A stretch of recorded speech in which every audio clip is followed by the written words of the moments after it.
मैं डॉक्टर देवेंद्र बोहरा, अध्यक्ष आर्य समाज बारडा। आज हम आर्य समाज गुरुकुल पचगावा और बारडा पंचायत के सरपंच और अन्य गणमान्य लोग एसएचओ साहब के पास एक आग्रह लेके गए थे कि जो जगदीश जी का ये अभी हाल ही में आत्महत्या का प्रकरण हुआ है, उसके अंदर जैसा हम मीडिया में और अखबारों में पढ़ रहे हैं, देख रहे हैं, ऐसा आभास होता है कि वो कोई गलत धारणा बन गई है। जिस तरह की बातें उसमें लिखी हैं, उस तरह से कोई घटनाक्रम हमने पहले महसूस नहीं किया। जगदीश जी आर्य समाज के बहुत पुराने सदस्य भी रहे हैं और उन्होंने अधिकारी के तौर पे भी काम किया है।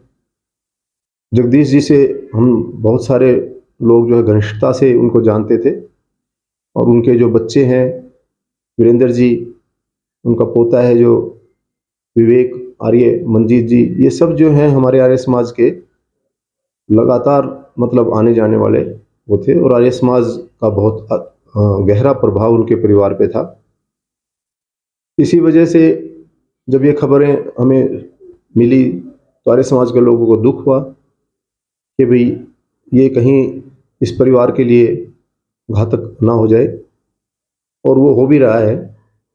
तो जिस प्रकार आगे डेवलपमेंट हो रही है, हम लोग जाके एसएचओ साहब से, डीएसपी साहब से, डीसी साहब से और पूरे एडमिनिस्ट्रेशन से जाके ये रिक्वेस्ट करना चाह रहे हैं कि भी इस मामले के अंदर अच्छी तरह से ये जांच की जाए कि भाई ये जो घटनाक्रम जो इनमें लिखा गया है कि खाना नहीं दिया जा रहा था या उनका रखरखाव ठीक नहीं था, इस तरह का कोई प्रकरण हमने पहले देखा नहीं, हमारे सामने ऐसी कोई बात आई नहीं।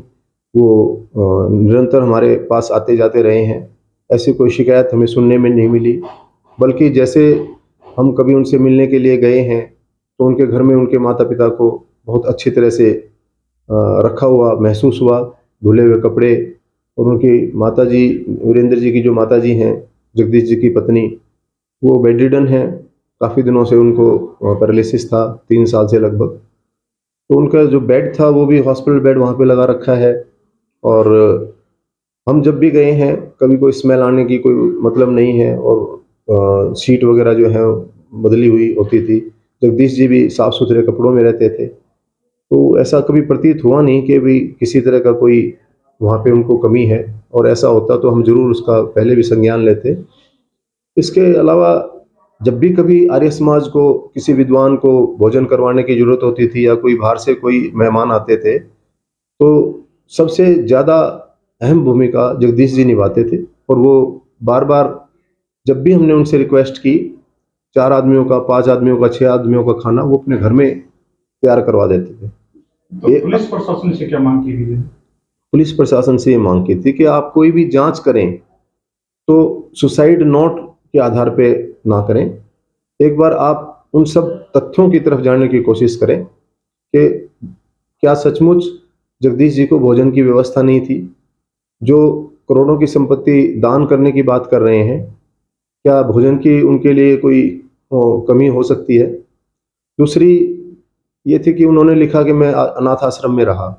ये एक तो विषय ऐसा था जिसके लिए हमने काफ़ी लोगों से बात भी की कि जगदीश जी अनाथ आश्रम में कब रहे। तो वो कुछ दिन के लिए एक गुरुकुल है, वहाँ पे आश्रम नहीं है वो, गुरुकुल में वो सिर्फ इसलिए गए थे कि उनको वैराग्य की भावना हो गई थी, और वहाँ पे 1 महीना 2 महीना रहे हैं वो। उसके बाद गुरुकुल पचगावा में यहाँ पे आ गए थे। यहाँ के अधिकारी उनके पास जाके उन्होंने कहा कि भाई आप अधिकारी हो गुरुकुल पचगावा के, तो आप यहाँ रहने के बजाय आप हमारे पास रहो तो गुरुकुल का भी रख रखाव अच्छा होगा। तो वो उनको यहाँ पे ले आए थे, तो गुरुकुल पचगावा में रहे हैं कुछ दिन वो, और वहाँ भी रहे हैं। लेकिन ऐसा नहीं था कि वो अपने बच्चों को नाराज होके या उनको निकाल दिए जाने की वजह से वहाँ रहे हों। वो सहर्ष अपनी पत्नी के साथ मतलब वहाँ गए थे, और किसी तरह की हमें सुनने में नहीं आया कि भाई किसी ने उनको निकाल दिया हो। एक मानसिक तनाव की बातें सामने आई है, तो उसमें क्या? मानसिक तनाव पारिवारिक हो, इसके बारे में हमें कोई जानकारी नहीं है, क्योंकि हमें, मैं जो डॉक्टर, मेरे पास अगर कभी आए हो मानसिक तनाव के लिए तो मुझे इस बारे में नहीं पता कुछ, क्योंकि और कहीं दिखाया हो तो कह नहीं सकता मैं, लेकिन जरूर रहा होगा कुछ ना कुछ। जो इतना बड़ा स्टेप लिया है तो ये तो कहने की कोई बात ही नहीं है। जरूर कोई ना कोई बहुत गहरा मानसिक वो रहा होगा उनको। इस उम्र में जो 70-75 साल की उम्र में कोई भी व्यक्ति होता है, तो वो नींद ना आने की वजह से या कई दिनों तक अगर मान लो वो ढंग से ना सो पाया है, तो हो सकता है कि भी कोई ऐसा फैसला ले लिया जाए। नहीं, सुनने में आ रहा है कि उनके 2 बेटों की पहले मौत हो चुकी है, तो उसका कुछ माइंड डिप्रेशन उन पर चल रहा है। उनके 2 बेटों की मौत हुई है, लेकिन वो हाल ही में तो नहीं हुई है, लेकिन ये हो सकता है कि अभी किसी वक्त ऐसा सोच लिया जाए। जब हुई थी मौत, तो उसके बाद वो वीरेंद्र जी के यहाँ रह रहे हैं पिछले 3 साल से, तो वो कमी तो नहीं होनी चाहिए। उसके बाद तो उनके बच्चे जो पोते हैं, दोनों ऑफिसर बने हैं, तो परिवार में खुशियाँ भी बहुत आई हैं। और जब भी कभी सम्मानित करने की बात आई है, तो जगदीश जी को ही सम्मानित किया जाया करता। वीरेंद्र जी या किसी और को सम्मानित करने के बजाय परिवार के उनको ही सारा श्रेय दिया जाया करता, और वो भी श्रेय सारा आर्य समाज को देते थे। ये एक बड़ी मतलब ऐसी बात है कि भाई उन्होंने अपने पोते की पहली तनख्वाह, मंजीत की, जो वो थे आर्मी में ऑफिसर बने थे, लगभग 1 लाख रुपए के करीब आर्य समाज को भेंट कर दी थी। और ये उन्होंने पहले कह रखा था कि जब भी मेरा पोता लगेगा, चाहे उसकी जो भी तनख्वाह होगी, मैं पहली तनख्वाह आर्य समाज को भेंट करूंगा। और उन्होंने वो कर भी दी। कोई लगभग 2-2.5 साल पहले की बात है। उन्होंने 1 लाख रुपए आर्य समाज को उनके उस स्वरूप में दिए थे। और मैं तो ये कहूँगा कि इस इलाके के अंदर शायद ही कोई दूसरा ऐसा पोता मिलेगा जो दादा की इतनी बात कहते ही मतलब अपनी पहली तनख्वाह किसी को दान में दे दे। तो परिवार उनका पूरा नियंत्रण में था, सब उनकी बातें मानते थे। और ये हाल ही में जो घटनाक्रम हुआ है, इसके बारे में बहुत ज़्यादा तो हम नहीं समझ पाए हैं कि ऐसा क्यों हुआ, क्योंकि बहुत ही सदे हुए आदमी थे।